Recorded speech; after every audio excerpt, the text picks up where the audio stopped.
Have you ever felt a fear so overwhelming it felt like the world was about to end?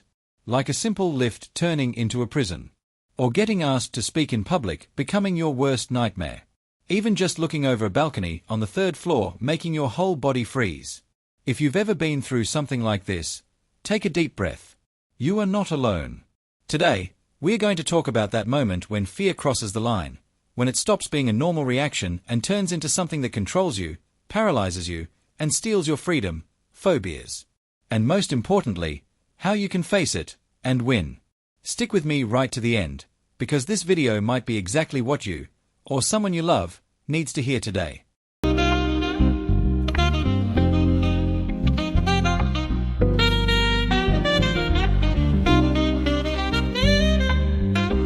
Everyone feels fear. Fear is human. It protects us from danger. It stops you from crossing the road without looking, from jumping off high places without safety, from putting your hand in fire. But what about when that fear starts showing up out of nowhere? When it appears without any real threat? And worse, when it starts controlling your choices, your relationships, your job, your life? That's when we are no longer talking about just fear. We are talking about a phobia. And no, it's not being dramatic. It's not attention-seeking. It's a real condition, affecting millions of people around the world. And it needs to be talked about seriously, but also with empathy. That's why, in today's video, I'm going to show you the 3 most common phobias in the world, how they show up, how they affect the lives of those living with them, and most importantly, how to take the first step towards breaking free.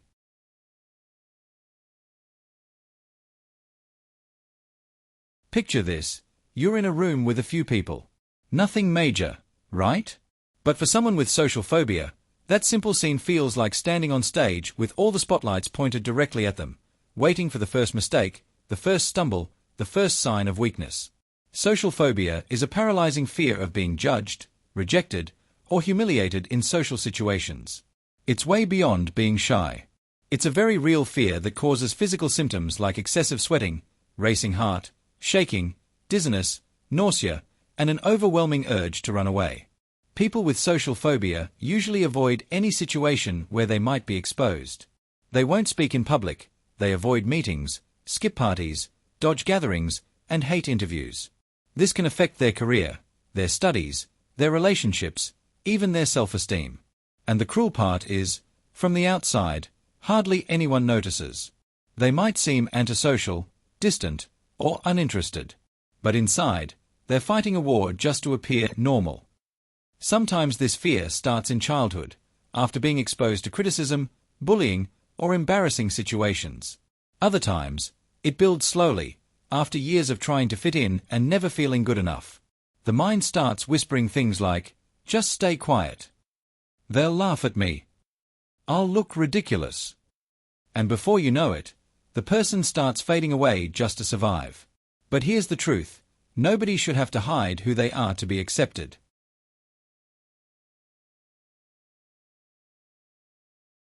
Now let's talk about another type of phobia that many people have, but few are willing to admit, acrophobia, or the fear of heights. And I'm not talking about a slight discomfort when looking down from a tall building. I'm talking full-blown panic. Struggling to breathe.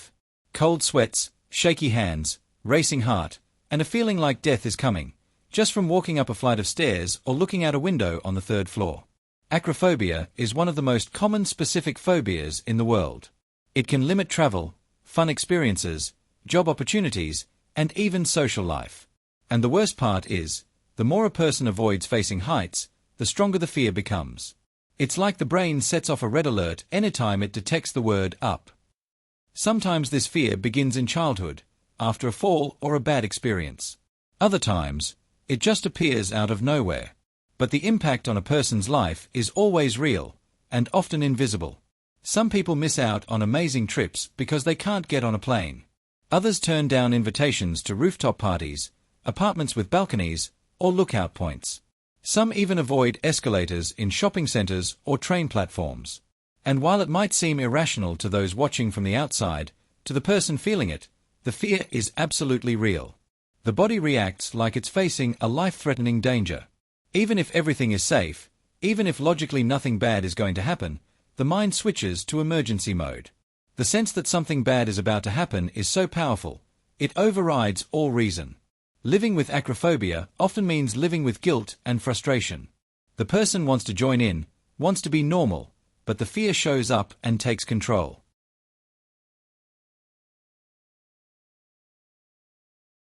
Now imagine walking into a lift. The doors close, and within seconds, your whole body goes on high alert. You feel like you can't breathe, your heart starts racing, the floor feels like it's moving beneath you. You need to get out. Right now. This is the daily reality for people who live with claustrophobia, the fear of enclosed or confined spaces. And it's not just lifts. Tunnels, planes, small bathrooms, crowded trains, even tight-fitting clothes can trigger that feeling of being trapped. The cruel thing about claustrophobia is that the fear mixes with this overwhelming feeling of losing control. The person feels like they're going to go crazy, like they won't be able to escape, like something terrible is about to happen. And unlike other, more visible phobias, people with claustrophobia are constantly trying to plan ahead. Where's the exit? What if this door jams? Can I open that window? They start scanning every environment, just to mentally map an escape route, just in case something goes wrong. Sometimes, even sitting in a car with the windows up is enough to cause discomfort. Some people can't even do medical exams like an MRI because of that crushing sensation of being trapped. And to avoid those triggers, many isolate themselves, stop seeking medical help, decline invitations, skip commitments, and slowly pull away from experiences that once brought them joy. It's like their freedom is always hanging by a thread. The mind creates a maze of panic, even when the body is perfectly safe. And the worst part is, for outsiders, it all looks like an overreaction. But for the person feeling it, it's very real. Deeply real. But after all, what turns a normal fear into a phobia? The answer can lie in many different factors: traumatic experiences, genetics, family environment, thought patterns, and even chemical imbalances in the brain. There's no single cause. But there is a way out. Overcoming a phobia is possible. It's not easy, but it's absolutely possible. And the first step is recognizing that fear is affecting your life. Admitting to yourself, this isn't just discomfort, this is limiting me. This is stopping me from living.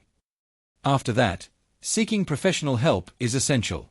Psychotherapy, especially cognitive behavioral therapy, CBT, has shown excellent results in treating phobias. The process involves identifying the automatic thoughts that trigger the fear, working with breathing techniques, gradual exposure, and cognitive restructuring. In some cases, working alongside a psychiatrist might also be necessary, especially if panic attacks are involved. But you know what helps the most? Support. Respect. Listening. No one chooses to have a phobia. And no one deserves to be judged for it. If you know someone living with this kind of fear, be their support. And if you are that person, know this: you are so much bigger than the thing that tries to hold you back. Phobias are like invisible prisons. They lock you in cells no one else can see, but you feel every wall closing in. The good news is, every prison has a key. And that key begins with knowledge, courage, and support. Fear only becomes an illness when it starts stopping you from living. But even the deepest fear can be faced, redefined, and conquered. And you don't have to do it alone. There's help. There's treatment. There's a way out. So if this video spoke to you in any way, if you saw yourself in these stories, or if you know someone who needs to hear this, leave a like down below because that helps this content reach more people. Subscribe to the channel because there's plenty more coming your way about mental health, self-awareness, and quality of life. And hey, there's another video popping up on your screen right now that ties in perfectly with everything we've talked about here today. Click to watch it. It might just open more doors for you and set you free from a few more chains. I'll see you in the next video. Take care, and remember, you are stronger than you think.